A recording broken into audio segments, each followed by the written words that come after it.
Bien, pues hoy iniciamos nuestro programa aquí en Va en Serio con el exgobernador Ulises Ruiz. Y el momento, la intención es muy importante porque ha presentado un libro por el rescate de México, cosa que me ha llamado mucho, el rescate de México. Habré de preguntarle a Ulises Ruiz, ¿rescate de quién, por quién, para qué? Y me da gusto tenerlo hoy aquí en Va en Serio. Gobernador, ¿qué tal? ¡Qué gusto! Mucho gusto, mi querido Carlos. Muchísimas gracias por el espacio y un saludo a tu auditorio. Al contrario, sé que han sido intensas las giras, que te has presentado en varias plazas de la República presentando el libro. Platícame, ¿por qué un libro? ¿Por qué por el rescate de México? Bueno, a mí me parece que México debe de cambiar. México no puede seguir como está. Una inseguridad que rebasa al gobierno federal, una inseguridad donde se dice que el 30-35% del país está tomado por la delincuencia organizada, territorios tomados por la delincuencia organizada, el doble de inseguridad de lo que tenía Peña Nieto cuando era presidente y el triple de lo que tenía Calderón. Esto es la política de abrazos, no balazos, estimado Carlos. Me parece que no funcionó. La creación de la Guardia Nacional, el convocar a las abuelitas, a las mamás para que hablen con sus hijos y se porten bien, no da resultados. La realidad es que el país cada vez está más inseguro y además el presidente está reprobado en seguridad. Ya no es un asunto que él pueda modificar en los próximos 3 años. Ya no lo logró en estos 3 primeros años, menos lo va a lograr en los próximos 3 años. El país no puede seguir como está en la economía. Debo decirte que el 90% de lo que se invierte en México lo invierte la iniciativa privada nacional e internacional. Y no solo no puedes aislarte y no trabajar con ella o perseguirla como la está haciendo el presidente de la República. Tienes que invitarlos, tienes que convocarlos, tienes que facilitarles y estimularlos, tienes que modificar el marco legal para que lleguen inversiones nacionales, extranjeras, y el Estado las regule, pero permitas que sea la iniciativa privada, que es, repito, la que invierte el 90% de la infraestructura de este país, de la inversión en este país, la desarrolla la iniciativa privada. No puede seguir México como está, no puede regresarse a esquemas del pasado, a estatizar empresas, a tratar de volver a ese PRI de hace 50 años. Recuerda que el presidente está formado en ese PRI del siglo pasado, un PRI que ya no lo veíamos, un PRI que ya lo habíamos superado y que hoy pretende el presidente regresarlo, sobre todo en un aspecto tan delicado como el económico, donde vemos un alto desempleo, donde vemos que se está cayendo la economía día con día y donde tampoco está entregando resultados en estos primeros 3 años de gobierno por parte del presidente López Obrador. En el asunto de la pandemia, otra vez viene la cuarta ola, otra vez nos dice Mattel, Hugo López Mattel, que es el que hace los juguetes porque juega con los mexicanos, y dice el propio presidente que no hay riesgo, cuando ya los principales países del mundo están tomando precauciones, están diciendo el alto grado de contagio que tiene esta nueva cepa, una cuarta ola que puede descontrolarse. Y otra vez el presidente convocando un acto en el Zócalo innecesario, según él, que para informarle al pueblo. Para eso está la Cámara de Diputados, ellos son los representantes del pueblo. Oye, que no es más que... Yo veo que a ti te preocupan cuatro archivos, 4 incisos muy importantes en donde dices que se merece un cambio. Estás hablando de pobreza, estás hablando de criminalidad, que incluso la calificas como galopante, estás hablando de polarización política y estás hablando del desmantelamiento del aparato económico. Me llama la atención que marcas nada más polarización política, pero no polarización social. ¿Cómo cambiar esto? ¿Cuál es la alternativa que propones para lograr un cambio? Porque además en tu libro tú señalas algo que me llamó la atención, dices, el neoliberalismo ha sido el mejor sistema, pero también el peor. Sí, no ha dado resultados, sin duda desarrolló una parte de los países, pero también empobreció a la población, también generó mucha desigualdad, y eso es lo que hay que corregir, Carlos. La política de desarrollo social en este país está agotada, así como la contempla el gobierno, y la contemplaron los últimos gobiernos incluso. Hay que hacer una política de desarrollo social activa. La gente necesita trabajo, no dádivas. Y puedes destinar los mismos recursos, incluso a fondo perdido, con la capacitación debida para hacer invernaderos que produzcan jitomate, calabaza, chile habanero, como ya lo hacen en Oaxaca y en otras partes del país. Puedes irte a proyectos productivos de ecoturismo que están en las sierras, que son zonas de alta marginación y que son ahorita buscadas por un turismo internacional que las paga muy bien. Tienes la comida orgánica que hoy ocupa escenarios de turismo importantísimos, muy bien pagados, que viene de las comunidades autóctonas, de las comunidades indígenas y que pueden ser una fuente de trabajo si tú las impulsas desde el Estado. Sí. Y tienes una posibilidad incluso de invitar a los migrantes mexicanos a que se incorporen a estos programas al 50% de inversión, porque los proyectos finalmente el Estado los va a dar a fondo perdido y serán propiedad de los familiares de los migrantes que habitan en las regiones. A nosotros nos dio muy buen resultado en Oaxaca este tipo de inversiones, porque sí le metían dinero los migrantes, porque finalmente el proyecto productivo, el invernadero, el vivero, la granja camaronícola, la granja piscícola, el ecoturismo, las cabañas, pasan a ser propiedad de las comunidades, propiedad precisamente de la gente que vive en alta marginación. Si nosotros no volteamos a combatir los efectos de las causas de la pobreza, no vamos a sacar a la población de la pobreza.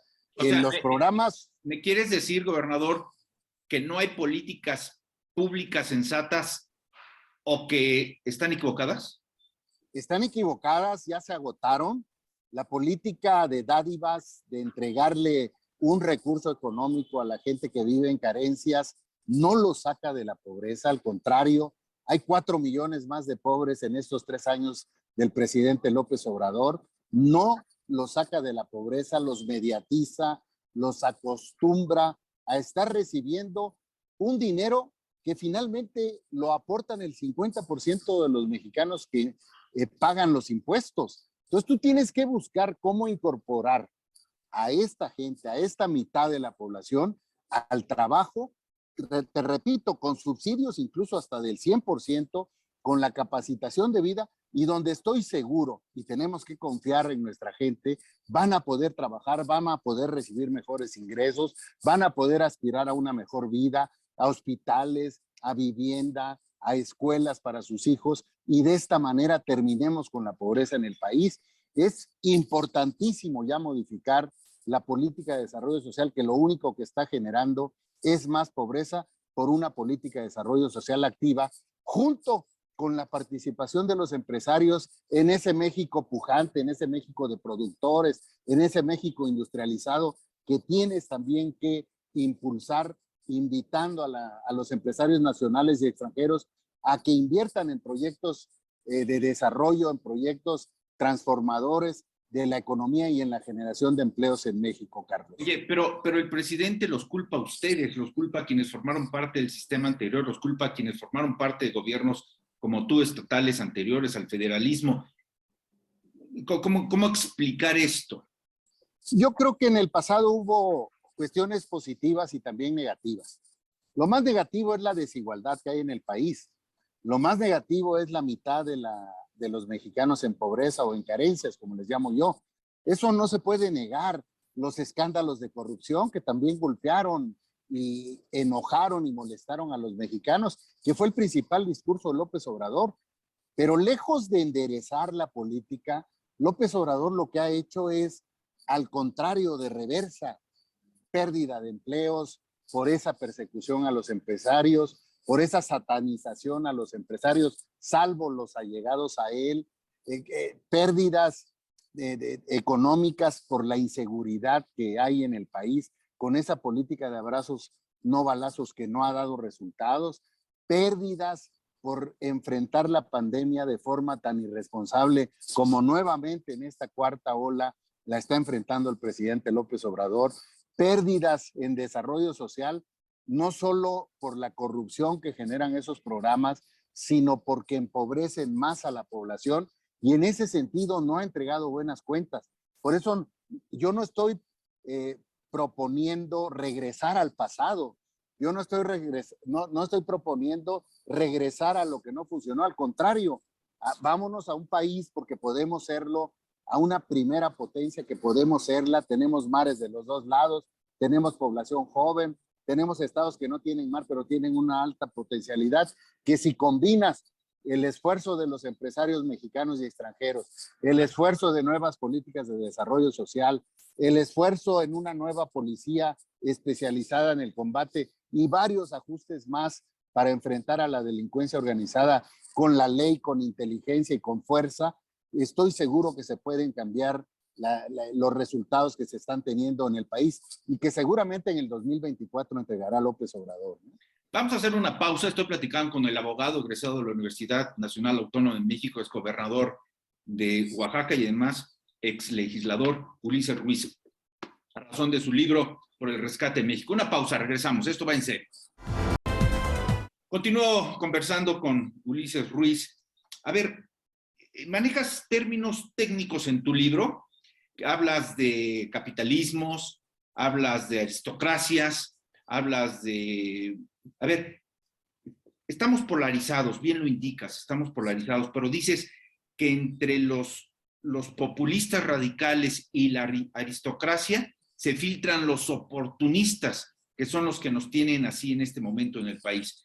Quisiera que me hablaras de esto porque yo he encontrado algo que ocurrió hace unos días que no tiene explicación, porque se denunció públicamente las empresas de los hijos del presidente de la República, dueños de 52 hectáreas, de una finca, de una chocolatera, etcétera. Es decir, ahora los hijos del presidente son aspiracionistas, empresarios, fifís y neoliberales, lo que él critica.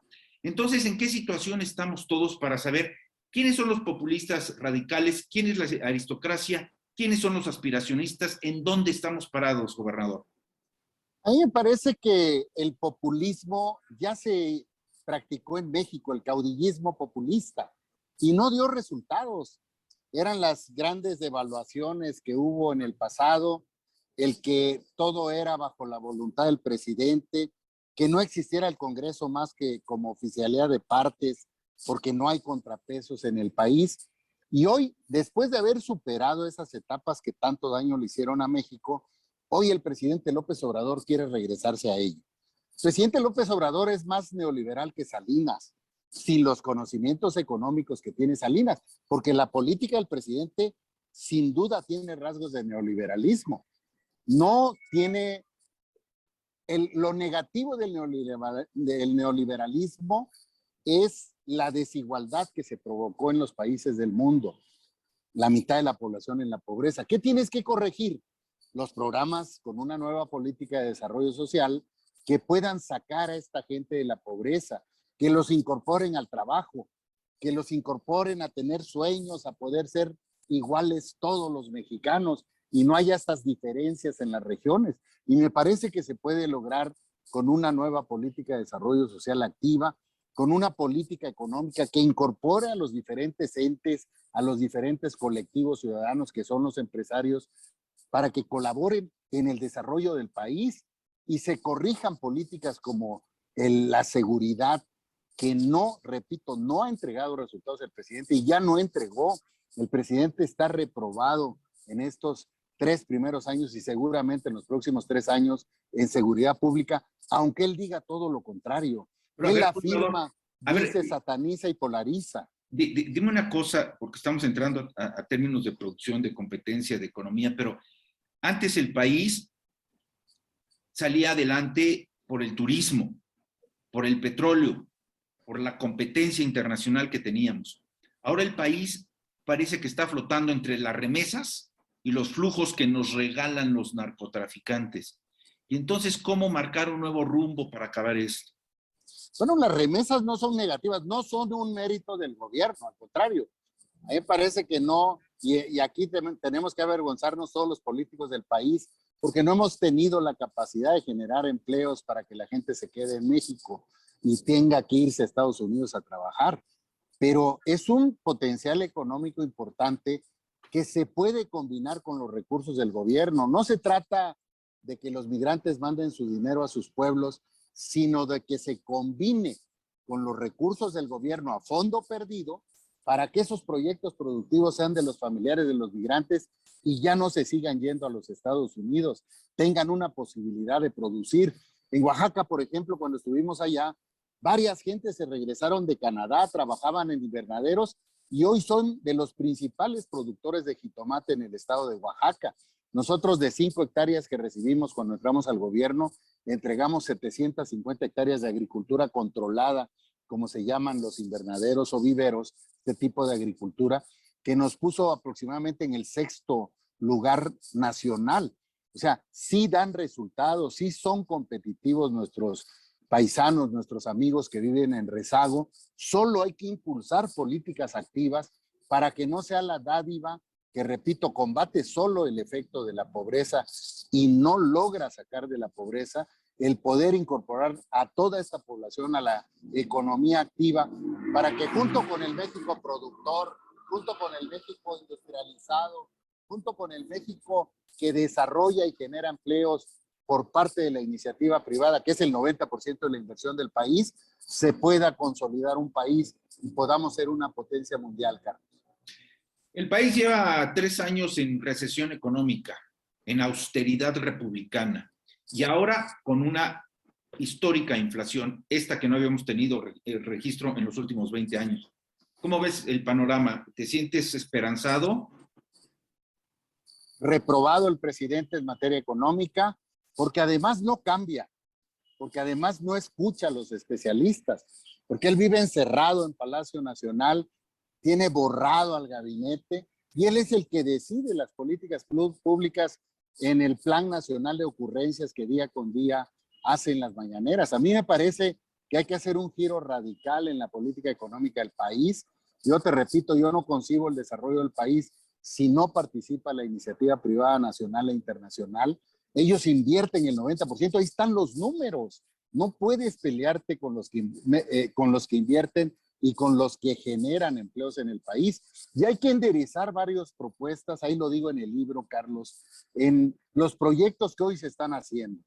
O sea, ahuyentar a la iniciativa privada no solo es perseguirla. Cancelar el aeropuerto de la Ciudad de México ahuyentó inversión privada nacional e internacional y ahuyenta todo tipo de inversiones.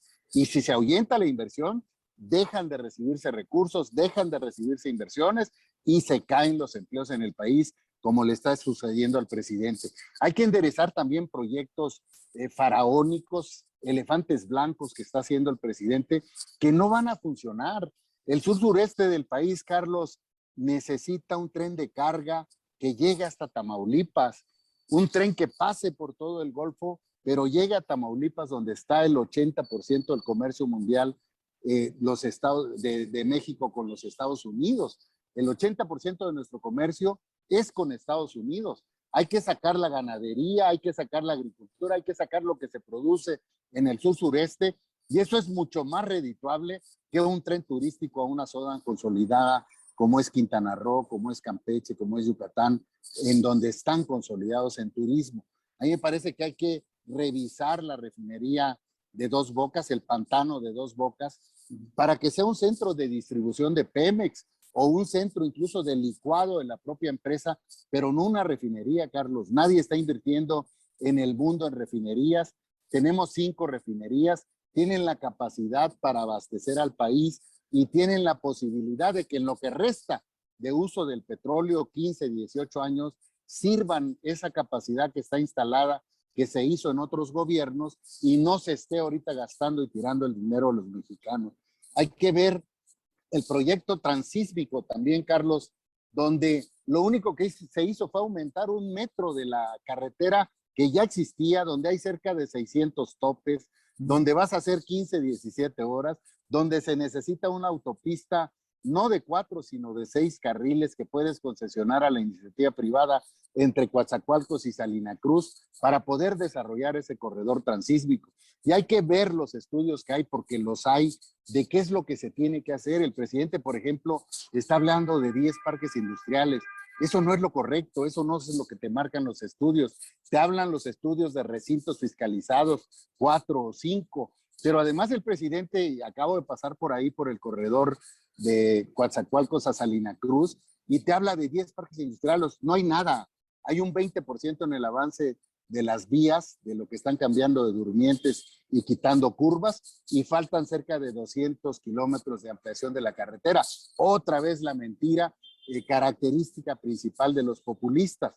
Hay que ver también la central avionera del norte, Carlos, lo que se llama Santa Lucía, y hay que recuperar el aeropuerto de Texcoco. La central avionera del norte la puedes hacer un aeropuerto de carga que funcione en la madrugada, que siga siendo aeropuerto militar, incluso una parte de la aviación privada, pero tenemos que rescatar el aeropuerto de Texcoco, un aeropuerto que está clasificado y considerado como de los 10 primeros del mundo, donde se van a mover a cerca de 50 millones de usuarios, donde se va a recibir más del 3% del Producto Interno Bruto, y todo lo que eso significa en empleos. Entonces hay posibilidades, porque es dinero de los mexicanos, no es dinero del presidente López Obrador, de transformar, de suspender, de cambiar el destino de esos elefantes blancos, junto con más infraestructura como es el ferrocarril por todo el Pacífico, que también conecte a todo el Pacífico con los Estados Unidos,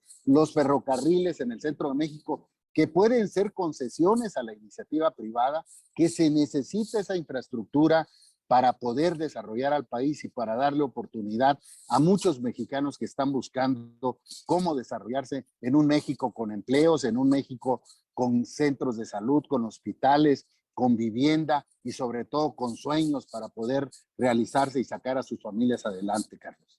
Pues prometo, Ulises Ruiz, volvernos a encontrar para analizar otro tema muy importante y que conoces bien, porque es la primera vez, hasta donde tengo memoria, espero no cometer un error, en donde vemos un México con una oposición verdaderamente fracturada, si no es que decir inexistente, pero con un ejército poderoso en muchos sentidos, en dinero, en obras, en ampliación, en fin. Entonces, ojalá y aceptes, nos volvamos a encontrar para hablar de esos términos, ahora sí que el próximo año, porque ya acabamos en diciembre, y bueno, pues estar muy atentos de tu libro por el rescate de México. Gracias por tu tiempo. Gracias, Carlos. Fundamental hablar sobre la militarización del país y también de la crisis que están viviendo los partidos políticos, y un tema muy especial, que son las candidaturas ciudadanas. En tiempos de crisis de los partidos políticos, si los partidos no se ponen el chip, hay que mandarlos a volar y hay que hacer una gran candidatura. No solo la presidencial, las gubernaturas, las senadurías, las diputaciones federales, locales, las presidencias municipales, y hacer ahí el gran partido que nos dé posibilidad de vencer a quien imponga López Obrador en el 2024. Bueno, muchas gracias, Carlos. Nos volvemos a encontrar. Muy pronto, Carlos, te mando un abrazote, te agradezco mucho el espacio. ulisesruiz.com, pueden bajar el libro ahí de forma gratuita. Muy bien, y nos encontramos el próximo año. Enhorabuena y ojalá las cosas salgan mejor. Muchas gracias, Ulises Ruiz. Gracias por tu tiempo. Vamos a hacer una pausa, regresamos. Esto va en serio.